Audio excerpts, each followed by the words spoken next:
We're at the point of the season where so many injuries have happened in fantasy football that defenses truly can win you a week, and we've got defenses that are literally doing just that. So we're going through the top 12 today for week 9 fantasy football. Just make sure to go down there, drop a like on this video, and subscribe to the channel to show your support, because I'm one of the only fantasy YouTubers who covers defense multiple times a week. Getting into our first tier right here, the Bills defense versus the Miami Dolphins is at number 1. Now, I know a lot of people probably thinking, with Tua back, they just put up about 28 points against the Arizona Cardinals, who was no slouch defense by themselves. Why are the Bills here at number 1? I'll tell you the reason why. Just look back at the history of the Buffalo Bills versus the Miami Dolphins. With Tua Tagovailoa, the Bills have crushed the Dolphins every single year. It doesn't matter if they kick Tua out of the game early because of injury. It doesn't matter. The Bills defense has been also very dominant the past few weeks. They just put up a big performance against the Seattle Seahawks, who in my opinion are a very similar offense to the Miami Dolphins. I think Tua is better, but he has not been better against the Buffalo Bills. This team is just creating havoc. They're getting turnovers and they're getting after the quarterback here. So I think that the Buffalo Bills are actually going to pound the Miami Dolphins into oblivion, and that's why they're at number 1. At number 2, I've got the New Orleans Saints, and of course, they get the luxury of taking on the Carolina Panthers this week. The Saints defense, they're just in a really good spot right now. I mean, their defense has not been, they've been really bad. Over the past 3 weeks, they've had 2 awful, absolutely atrocious games in fantasy football. Now, there's a couple reasons why they're at number 2, right? Number 1, they're obviously playing the Panthers, who are just a collapsing team. Like, their offense is just not putting up enough points right now, and they're turning the ball over still, too. And they're losing playmakers. Deontay Johnson might very well be traded before this game and may not play if he's not traded. So this team is just falling apart at the seams here. And then with the Saints defense here, they're getting a very good piece back. Not to the defense, but with Derek Carr coming back, I'm not saying that Derek Carr is a great quarterback, but I think that he's been proven just by not playing that he's better than Spencer Rattler. So just with that fact alone, I think the Saints defense here is just in good position to get a bunch of sacks, to get a bunch of turnovers against the Carolina Panthers, whether it's Andy Dalton or Bryce Young.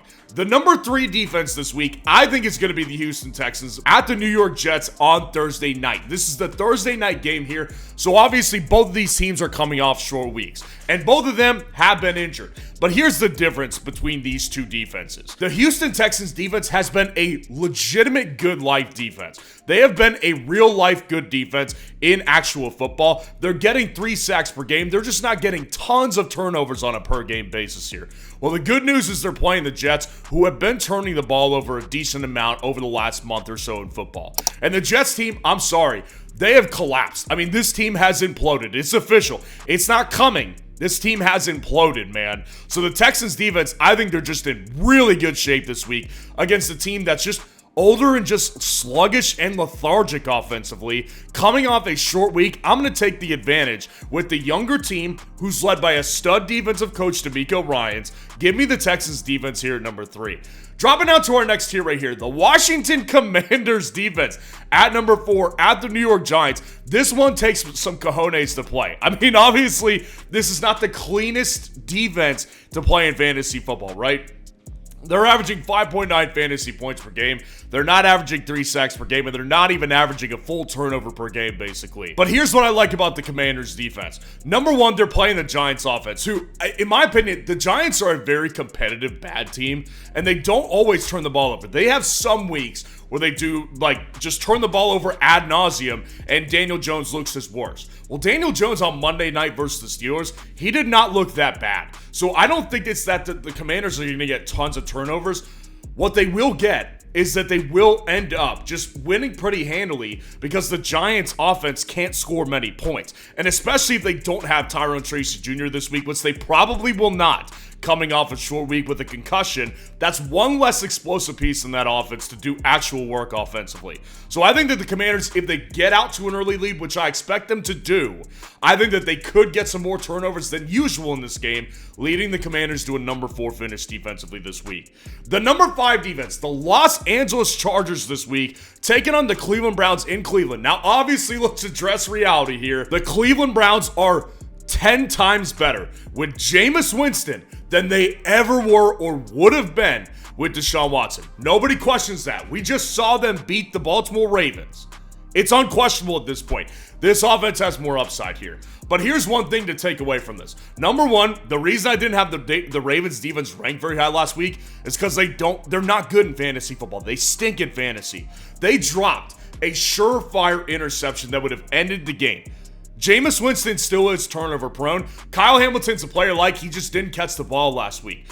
The Chargers defense is just a better fantasy defense than the Baltimore Ravens are. The Chargers defense, they're still getting turnovers and they're keeping games to low scoring affairs. So if they keep the Browns to a low scoring game and get a couple turnovers off them, I think the Chargers are going to be a really solid defense this week. And the Bears defense at number 6 at the Arizona Cardinals.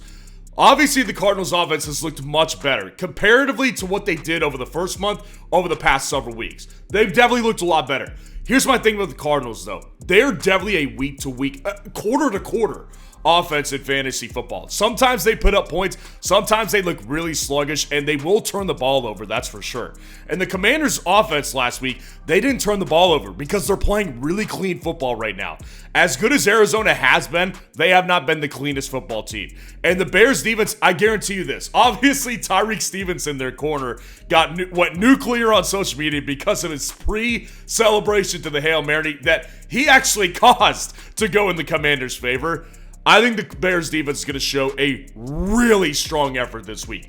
And they've been freaking dominant, man. 3 sacks per game. Over 2 turnovers per game.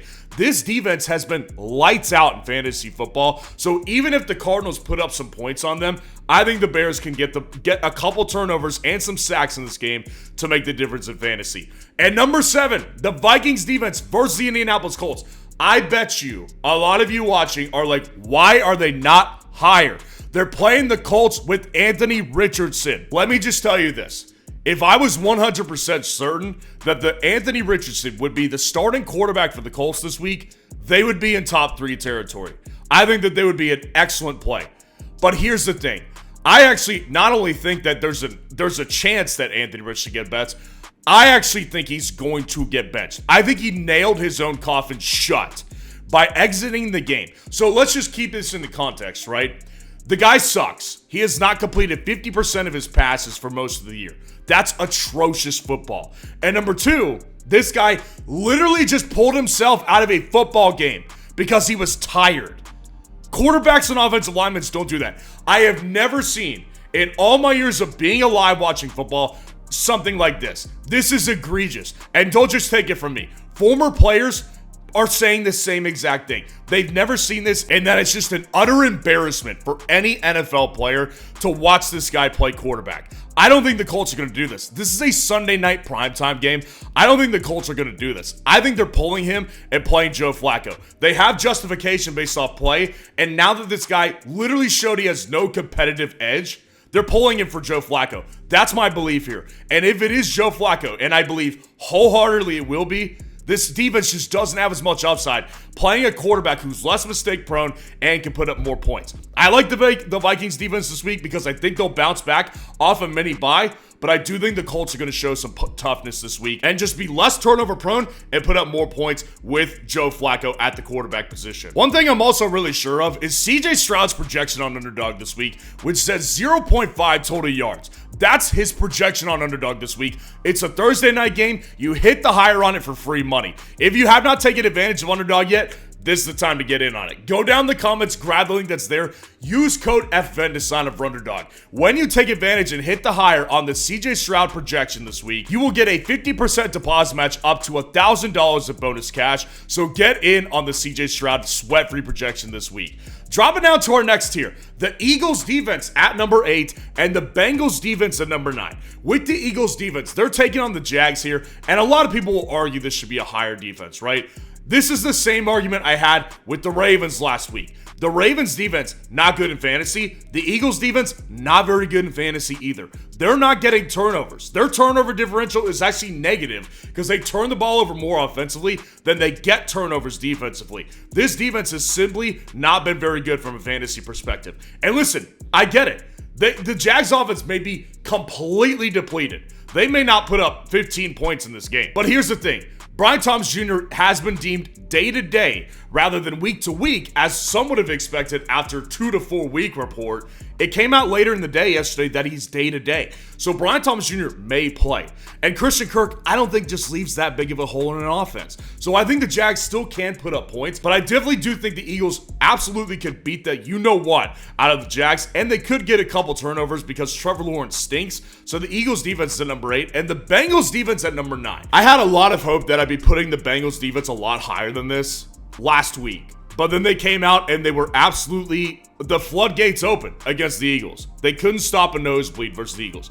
Obviously, these are two different offenses we're talking about, right? The Eagles offense is actually loaded with talent. The Raiders are not. So the Raiders definitely keep the Bengals inside of the top 10. But just based on the way the Bengals played last week, and they played the majority of the season defensively, from a fantasy football perspective, I can't rely on them super heavily this week.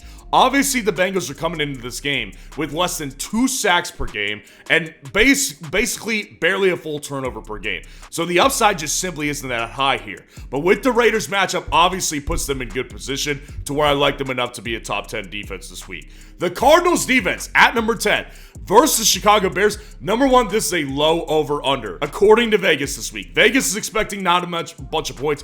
I'm expecting the same thing. I think the Cardinals defense too been very overlooked in fantasy football. This defense in fantasy has actually not been bad. They're not obviously getting tons of splash plays. They're not even averaging a sack per game, and they're averaging a couple turnovers per game basically. But this defense has had big weeks and they've had down weeks. The Bears offense did not look good out of a bye week versus the Commanders defense. I think the Cardinals defense actually might be better than the Commanders defense here. So I do think that the Cardinals defense could be in just a low scoring affair. And if they get a couple turnovers and sacks against a weak offensive line, which Chicago has, I think that they could be a top 10 play this week. And that's why they're at number 10.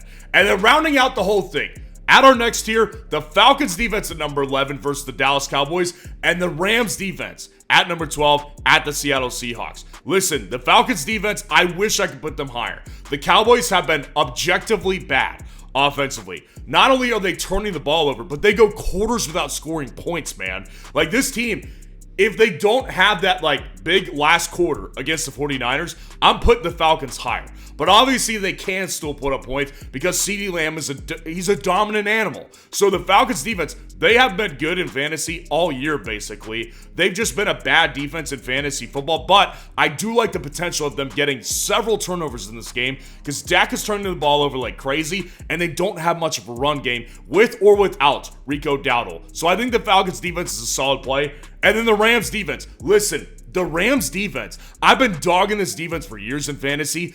They're turning it around. They're actively getting better on a weekly basis, and you saw it 100% firsthand versus a good Minnesota Vikings offense last week.